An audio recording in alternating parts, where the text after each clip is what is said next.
Cheikh El Hadj Bafodé Diaby moom mooy xalif général bu daayira Ibrahimiya bu Makka Koulibantang moom daal mi ngi ñaax ñi nga xam ne ñoo toogal nguur rawatina jëwriñ biñ dénk lépp lu jëm ci wàllu wér-gi-yaram mu daal di gestu waa district sanitaire bu Makka Koulibantang jàppale leen ci wàllum fajkat waaye itim ba tey dimbale leen ci ay jumtukaay. gisaguñ d'abord prévention bi nga xam ne dina mat bi nga xam ne prévention bi mën a dimbalee askan bi d'abord xëy na nguur bi dina jël matuwaay yooyu waaye ñu ngi koy ñaan hôpital bi ak point de santé bu ne ñu def ci li nga xam ne moom mooy dimbale docteurs yi ak infirmiers yi pour jàppale askan bi prévenir ak lutter contre le coronavirus. ziara annuelle bi waroon am ci ñaar fukki fan ak benn ci weeru mars biñ ne nii daal dinañ koy jañandi loolu nag ginnaaw bi njiitu réew mi génnee dogal ngir tere lépp lu jëm ci wàllu rassemble. gis ngeen lii exemple misaal bu mu jël moom ci boppam lii la yore ci njobootam ci taalibe yi ci ñëpp ku ñëw da ngay raxas sa loxo kon foo dem ku ci nekk na ko appliquer na ko def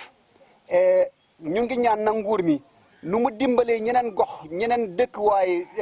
incha allah sëriñ yi na ko dimbale wala nu mu ko fas yéenee na ko def fii ci Makka Koulibantang. allahumma ya waliyal waba wa ya kasifal bala asrif anna al bala wal waba bi jaahil Mustafa sallallahu alayhi wa sallam. ci beneen anam ci Makka Koulibantang rawatina ci Karambaya bari na ay téeméeri taalibe yoo xam ne fa la ñuy jàngee alquran ak ci wàllum diine ñoom nag soxla nañu ndimbal loo xam ne buñ leen ci toppatooyee ci wàllum cet ak cetal ak ci lépp lu jëm ci wàllum dundin dana tax ñu gën a mën a jànkuwanteel ak lenn ci feebar bi nga xam ne moom la ñuy duppee coronavirus.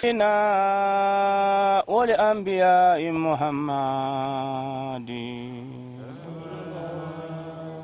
sayyidil